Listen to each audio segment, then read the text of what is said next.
The super full moon in Aries. Who's excited? I know I am. I know my whole body is. It's like I can feel the fire energy moving through me this week, and I've definitely experienced it coming in already. But it's not coming in the actual event is happening on Monday or Tuesday, depending on where you live in the world.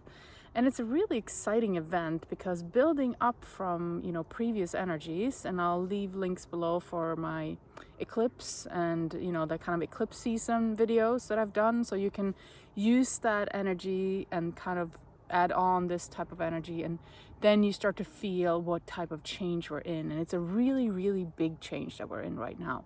And this supermoon is just here to emphasize it, I would say. So what does Aries mean? If we talk about, okay, let's backtrack for a second. If we talk about a supermoon, all it means is that it's closer to our atmosphere. It's closer to us, like in orbit, right? And when it's closer to us, it pulls even more on our psyches, it pulls more on our physiology, and it pulls more on our emotions, our thoughts. And I don't know about you, but when there's a full moon, I have a hard time sleeping. I feel very kind of energized. So this one might be a very, very powerful one for all of us. And then let's go back to talk about Aries. What is Aries? Aries is a fire sign, right? Aries is the first sign of the zodiac. It is all about kind of the I am power, right? Who are you? I am, right? Without a doubt, it's a very clear energy. It's very strong. It's very sovereign. It's very kind of has authority in the itself, right? And that's what we've been talking about now for a while, stepping back into our own power, stepping back into our sovereignty. Aries can also be about activity, like really moving forward on your dreams, figuring out how to actively and physically in the world take a step each and every day to move towards where you want to go. So it's very grounded energy also, even though it's a fire sign. It has this kind of movement in the physical world, like what do I do in the physical world in order to achieve what it is that I want to achieve in my reality, right?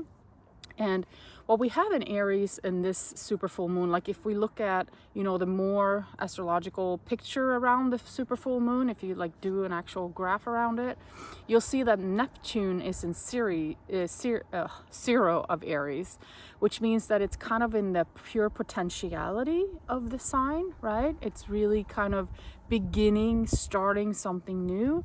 And Neptune has a feeling of being malleable, of being dreamy, of being, how to kind of make that dream, that thing that you want in your life, how to latch on to that with the help of the action of the Aries energy to make it into something real. Right? So that's very beautiful how they're linked together in this supermoon. What we've also seen previously in the eclipse season is that we've had Saturn, who is, kind of communicating with Neptune and talking about how can we make the dream real. It's kind of like that Piscean energy of, dreaming, wishing, wanting, being flowy and beautiful, together with a very stable energy that says, what action are you going to take today? And now we also got Aries in the mix, which is like, yes, I'm ready to take action. Show me what to do, right? It's like that very, very powerful, strong energy. And I don't know about you guys, but for me, dragons have been showing out a lot lately too. Like that kind of dragon energy of when you are fiery, when you're passionate, when you're sovereign, when you're strong in yourself, you know what to do and you know how to move forward. So I think that this supermoon is going to be very exciting for us because we're starting to kind of take those baby steps. Remember, Aries is the first zodiac in our zodiac circle, and it is also the baby, right? It's kind of, if you think about it, it's the baby, and the Pisces is the old person, you've gone all the way around, and the baby is about making new things, right? Starting fresh and taking those first steps, right? Those baby steps, right? So I feel like this is so potential in conjunction with our eclipses, the solar eclipse and the lunar eclipse that we just had, because now we're ready to make those baby steps. And I think throughout the rest of the whole fall, we're going to need that dragon, fiery Aries energy to help us plan, envision, and then take steps, our first steps towards creating a new future for ourselves. And as many people have been talking about, towards the end of this year and the beginning of next year, it's almost like it's a launching pad. It's moving us into a different reality. And let's throw another joker in here just for the heck of it, right? I'm sure by now you've heard about the 3-eye atlas, which is a comet, or they think it's a comet. It's actually not behaving as a comet right now. It's behaving very erratically, and people that are, in the know about astronomical events, they're saying we don't actually know what it is, but it's not behaving like a comet. But anyhow, it's coming very deeply far out from, crazy amounts of time and space into deep galaxies, swooshing by us just in this time when we're ready to fully step into ourselves. Isn't that beautiful?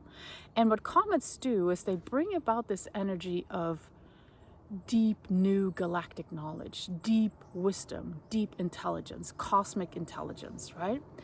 And what's also happening, so after this 3-eye atlas is swooshing by us, and it's coming closest to our Earth 2 days before our winter solstice, that when we have the darkest day of the year, at least in the northern hemisphere, right?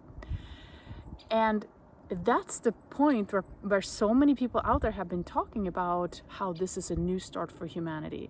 So isn't that beautiful? If you think about it, this comet or whatever it is, it's coming from spaces so far away we can't even fathom it. And how is it, if you think about that time span of, million, gazillion miles away, right? We can't even understand it.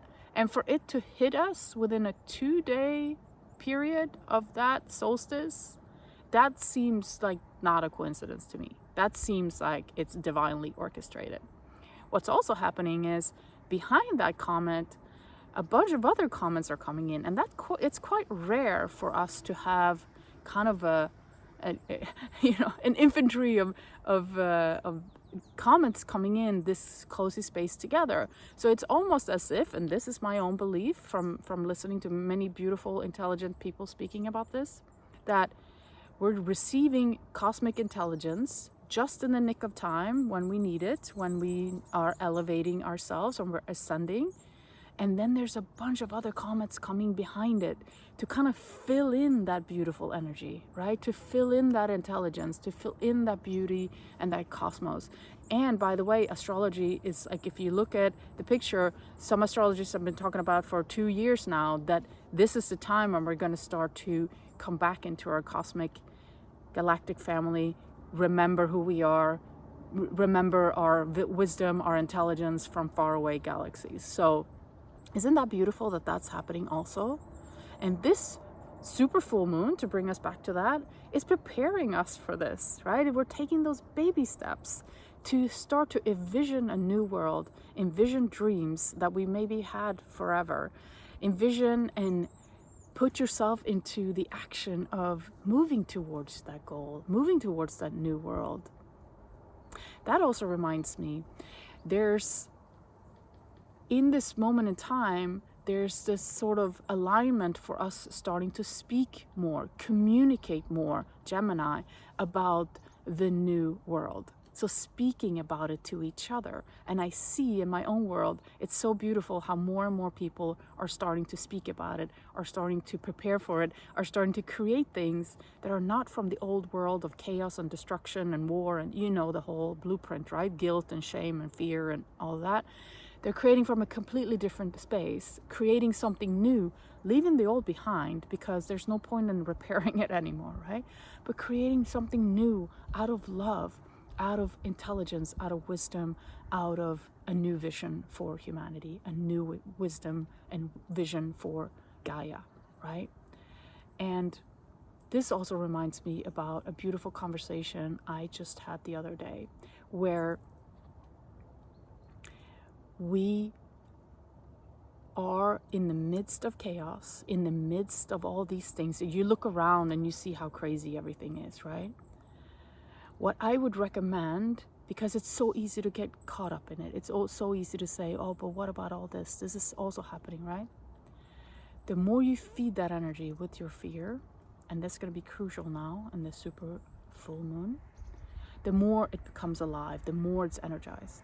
The more you start to shift your energy into this new baby in Aries with the I am energy and the sovereignty and the love and the heart chakra activation that's also happening right now with this 3-eye atlas coming in. Forgot to mention that. That's also a beautiful thing. Not only is cosmic energy coming in, but also heart chakra activation. Isn't that a beautiful thing for humanity to receive this heart chakra activation just when we need it the most? When we need to tune from fear into love, when we need to step into our own sovereignty, when we need to create a new world together. So I'm really excited about this super full moon in Aries, because it's kind of like a new beginning for us, that's stepping on the old energy of the eclipses that we've had. It's building upon that, and now we're ready to start to take action steps towards it. So